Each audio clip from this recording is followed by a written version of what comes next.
మీరు చూస్తే ఒకప్పుడు మీనా ఉన్నారు కదా, సేమ్ అట్లా సేమ్ అలాగే ఉంటారు వాళ్ళు కూడా. ఆ బేబీ లుక్స్ తోటి, ఆ బేబీ ఫేస్ తోనే ఉండేవాళ్ళు. ఇప్పటికీ ఆమె అలాగే ఉంటారు అనుకోండి. సో ఆ తర్వాత చూస్తే అలాంటి ఫేస్ ఉన్నట్టు అమ్మాయిని మీరు కనిపిస్తూ ఉంటారు. సో ఇప్పుడు మీరు అంటే ఆ ప్రయోగాలు, మీకు అవకాశాలు రావడం ఒకటి ముఖ్యం ఒకటి. సో మీరు ఎలాంటి చూస్ చేసుకుంటారు ఏంటి?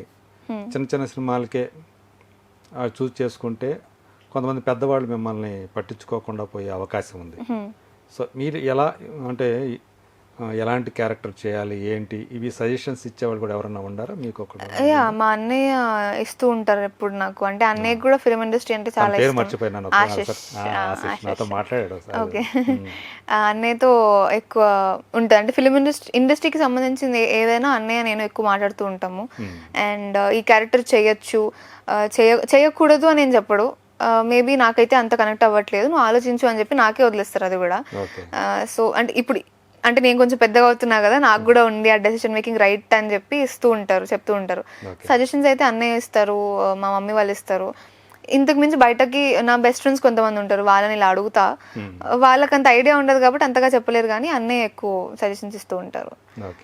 నేనైతే నా వన్ ఆఫ్ మై గోల్స్ ఏంటి అంటే, సెలబ్రిటీస్ చాలామంది ఇన్స్పిరేషన్స్ ఉన్నారు, నాకే చాలామంది ఉన్నారు. ఇప్పుడు సమంత గారు ఇస్ నాట్ కంప్లీట్లీ ట్రెడిషనల్. ఆవిడ కంఫర్టబుల్ ఉన్న వాటితో అన్ని చేస్తూ ఉంటారు. కాబట్టి నేనేంటి అంటే క్యారెక్టర్స్ పరంగా చూసుకున్నా, లేదా ఎక్కడ కూడా వల్గారిటీ లేకుండా కూడా యాక్టర్ అవ్వచ్చు. మీరు అన్న ఎగ్జాంపుల్ సమంత గారు ది ఫ్యామిలీ మ్యాన్ సిరీస్ చేసినప్పుడు ఆమెని నెగిటివ్ కోణంలో చూసిన వాళ్ళు ఉన్నారు.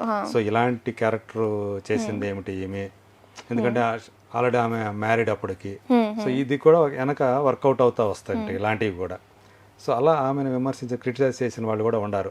బట్ అది ఆమె కంఫర్ట్, క్యారెక్టర్ పరంగా ఆమె చేసుకుని. అందులో ఆవిడ ఎక్కడ అంత ఏంటి చాలా చండలంగా చేశారేంటి అని ఎక్కడ అనిపించలేదు. అంటే too much of exposing type కూడా నాకైతే ఏది అనిపించలేదు. క్యారెక్టర్ డిమాండ్ చేసింది, క్యారెక్టర్లో వెళ్ళిపోయాం మనం. కొన్ని ఫిల్మ్స్ ఏమవుతుంది అంటే క్లియర్గా కనిపిస్తూ ఉంటుంది, ఓకే అంటే చాలా కావాలని చెప్పి అది పెట్టారు అని. ఫ్యామిలీ మ్యాన్లో అసలు అలా ఏం లేకుండే, క్యారెక్టర్ని చూసాం కానీ సమంత గారు ఇలా చేశారు అని చెప్పుకోవడానికి నాకైతే ఎక్కడ ఏం కనిపించలేదు. కానీ ఇంకా చెప్పినట్టే కొంతమంది వెతుకుతారు అలాంటివన్నీ, సో ఏం చేయలేము.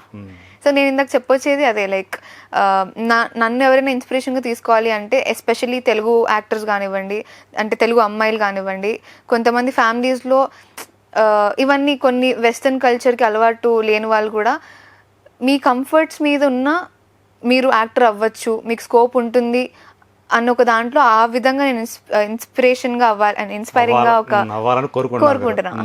అలా అవ్వాలని తెలుగు అమ్మాయి ఇవన్నీ ఏమీ లేకుండా టాలెంట్ నమ్ముకొని వచ్చింది పైకి ఎదుగుతుందిరా అనే పేరు సంపాదించుకోవాలని అనుకుంటున్నా. అది అవ్వాలి అంటే జనాలు సహకరించాలి, డైరెక్టర్ సహకరించాలి, చాలా మంది ఉన్నారు. But I hope that happens. ఇది నా స్టార్టింగ్ స్టేజ్ కాబట్టి ముందు వెళ్తున్నప్పుడు అవన్నీ జరుగుతాయి అనుకుంటున్నాను. ఇప్పుడు మీరైతే ఒక పక్కన లీడ్ రోల్స్ చేస్తూ ఇంకో పక్కన క్యారెక్టర్ రోల్స్ కూడా చేయడానికి రెడీగా ఉన్నారు. సో ఈ క్యారెక్టర్ రోల్స్ కూడా ఏమైనా చూజీగా ఉంటున్నారా, వచ్చిందల్లా చేసేస్తా? లేదు, వచ్చిందల్లా ఏం చేయట్లేదు. అంటే క్యారెక్టర్కి ఇంపార్టెన్స్ లేకపోతే నేను చేయట్లేదు. అంటే కొన్ని క్యారెక్టర్స్ ఏంటంటే వచ్చి వెళ్ళిపోయే క్యారెక్టర్స్ చాలా ఉంటాయి ఫిల్మ్స్లో అబ్జర్వ్ చేసుకుంటే కనుక. నేను అలాంటి క్యారెక్టర్స్ చేయట్లేదు. ఈ క్యారెక్టర్ వల్ల స్టోరీకి ఏదన్నా యూస్ నడుస్తుంది, స్టోరీలో ఓకే ఈ క్యారెక్టర్ని గుర్తుపడుతున్నారు అని ఉంటే ఐఎమ్ గోయింగ్ విత్ ఇట్ అనమాట. రెమ్యునరేషన్ పర్వాలేదమ్మా మీకు? పర్వాలేదా మీ దానికి తగ్గట్టుగానే, అంటే మీ కష్టానికి తగ్గట్టుగా అలా ఇస్తున్నారా? కొన్ని ప్రొడక్షన్ హౌసెస్ ఇస్తాయి. నాకు ఇప్పుడు ప్రాబ్లం ఏంటి అంటే వచ్చేవన్నీ కూడా న్యూ ప్రొడక్షన్ హౌసెస్ నుంచి వస్తాయి, ఎక్కువ వాటి నుంచి వస్తున్నాయి లీడ్గా చెప్పాలి అంటే. అక్కడ ఏమైపోతుంది అంటే కొత్త ప్రొడక్షన్ హౌస్ కదా అని చెప్పి రెమ్యునరేషన్, నేను చిన్నప్పుడు ఏదైతే రెమ్యునరేషన్స్ ఉండేవో ఆ నంబర్స్ చూస్తున్నా అనమాట. నాకు అది కొంచెం చాలా సర్ప్రైజింగ్ అనిపిస్తుంది అప్పుడప్పుడు. కొన్ని చూస్తున్నారా, మీరు చూస్తున్నారా?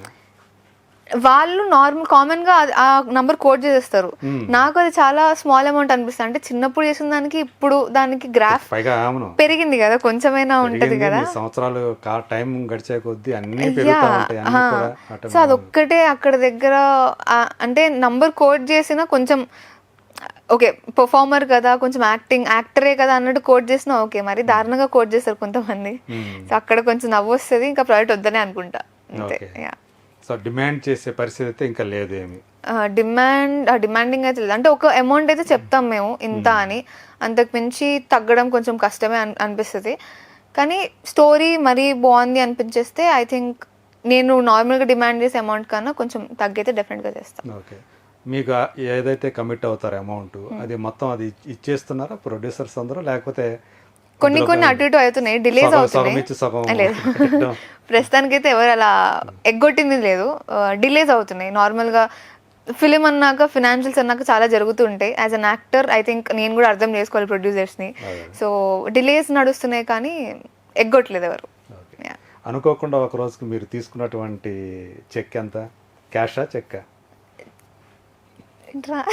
క్యాషే అనుకుంటా. క్యాషేనా? క్యాషే, ఎంతో నాకు తెలియదు కానీ చెప్పు పర్లేదు, ఇట్స్ క్యాజువల్ ఇంటర్వ్యూ. నాకు 500 అయితే నాకు ఏదో ఒక స్టార్టింగ్ రెమ్యూనరేషన్ 500 1000 అని చెప్పినట్టు గుర్తు. ఏదో అడ్వర్టైజ్మెంట్ ద్వారానో సంథింగ్ వచ్చినట్టు.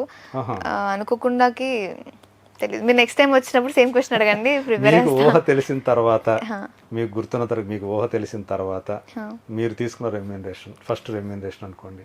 ఫస్ట్ రెమ్యూనరేషన్ మీకు ఊహ తెలిసాక అని చెబుతున్నా, అందు గురించి. ఊహ తెలిసాక ఏ సినిమాకి తెలిసింది ఊహ? అవన్నీ నేను చెప్పనుగా. అవన్నీ చెప్తే వాళ్ళు ఎంత ఇచ్చారు అదంతా తెలిసిపోద్ది. అమ్మా లేదు. ఐ థింక్ నాకు ఊహ తెలిసిన తర్వాత, అది ఎప్పుడు తెలిసిందో మీకే వదిలేస్తాను. 15K అనుకోండి. ఓకే, ఊహ ఎప్పుడు తెలిసిందో.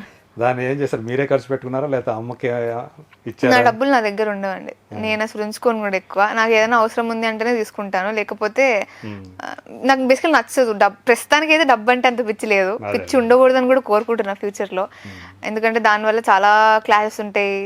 మనం చాలా మంది టెక్ పెరిగిద్దని కూడా అంటూ ఉంటారు. సో నాకు ఆ జోన్ వద్దు. మేనేజ్మెంట్ అనేది కూడా ఇంపార్టెంట్, అండ్ నాకు మనీ మీద క్యాలిక్యులేషన్స్ అన్నా కానీ మేనేజింగ్ అంత రాదు. సో ఇలా బయటకు వెళ్తున్నప్పుడు అవసరం ఉంటే మమ్మీని అడుగుతాం, మమ్మీ వేసేస్తారు, అయిపోతుంది, సింపుల్. సో ప్రస్తుతానికైతే మీరు ఎక్స్పెక్ట్ చేసినంత అయితే ఇవ్వట్లేదని మేము అనుకోవచ్చా?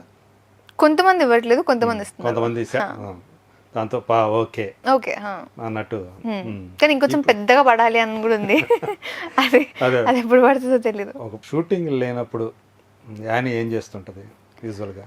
షూటింగ్ లేనప్పుడు షూటింగ్కి సంబంధించిందే చేస్తూ ఉంటా. లైక్ సినిమాలు చూస్తుంటా, ఫిలిమ్స్ చూస్తూ ఉంటాను, లేకపోతే బుక్ రీడింగ్ ఒకటి అలవాటు అయింది రీసెంట్గా నాకు.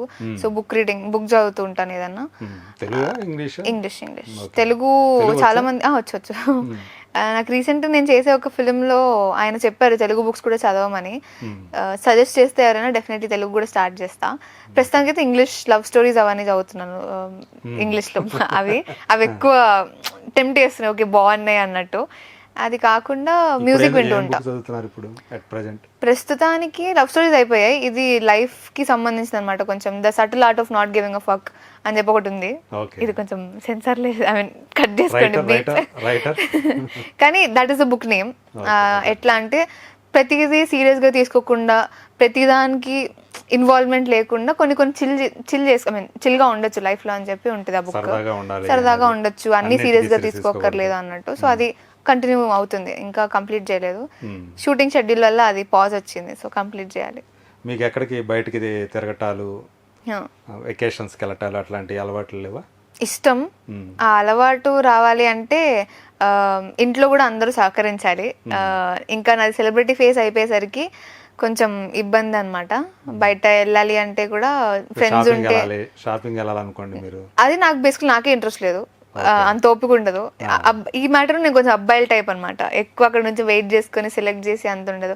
అలా అని చెప్పి ఆన్లైన్ కూడా ఎక్కువ చేయను. నాకు చిన్నప్పటి నుంచి ఎప్పుడైనా మమ్మీనే వెళ్ళి తీసుకుంటారు అనమాట ఏదన్నా బట్టలు ఉంటే. ఇప్పుడు ఇంకా అన్ని డిజైనర్స్ కొలాబరేషన్స్ అయిపోతున్నాయి కాబట్టి అది కూడా కొంచెం తగ్గింది. మీకు వెళ్ళాలనిపిస్తే సాధారణంగా అమ్మా నాన్నలతో ఎక్కడికి వెళ్ళాలని చెప్తారు? నాకు వెళ్ళాలి అనిపిస్తే ఫ్రెండ్స్తోనే వెళ్తా, ఎక్కువ వాళ్ళ హౌసెస్కి వెళ్తా. నాకు I think house is the comfort place అనిపిస్తుంది నాకు. హాలిడే స్పాట్లు అట్లాంటివి నాకు హాలిడే స్పాటే ఫ్రెండ్స్ హౌస్ అనమాట. కెఫేస్కి వెళ్ళి అంతంత బిల్లు ఖర్చు పెట్టుకొని అంత డబ్బులు పెట్టడం అంటే అసలు కాని పని. అంటే అంతంత డబ్బు ఇంత క్వాంటిటీ ఫుడ్కి వెళ్ళిపోతుంది. నాకు చాలా బాధగా అనిపిస్తుంది అనమాట. సో దాని బదులు ఇంట్లోనే వాళ్ళ మమ్మీ వండిందో, లేకపోతే మేము ఏదో 200కి బిర్యానీయో పెట్టుకుంటే నిండుగా మంచిగా తినచ్చు. మనంత కష్టపడి సంపాదించుకున్న డబ్బుని ఎందుకు అంత వాళ్ళకి ఊరికి ఇచ్చేసేయాలి వాళ్ళకి ఇచ్చేయాలని కాదు, వాళ్ళు ఇచ్చే క్వాంటిటీకి ఇస్తే పర్లేదు. కొంతమంది బాగా ఇస్తారు. అండ్ మాకు అప్పుడప్పుడు ఇలా ఫొటోస్ మంచిగా కావాలి, ఇల్లు కొంచెం బోర్ కొట్టిస్తుంది, ఏదైనా ట్రై చేద్దాం కొత్తగా అంటే అప్పుడు అలా కెఫేస్కి వెళ్తాము, లేకపోతే ఏదైనా వండర్లా లాంటి ప్లేసెస్కి అలా వెళ్తాము. ఇంకా చూడాలి, లాంగ్ ట్రిప్స్ కోసం అయితే వెయిట్ చేస్తున్నా, అది ఎప్పుడు వద్దో తెలియదు.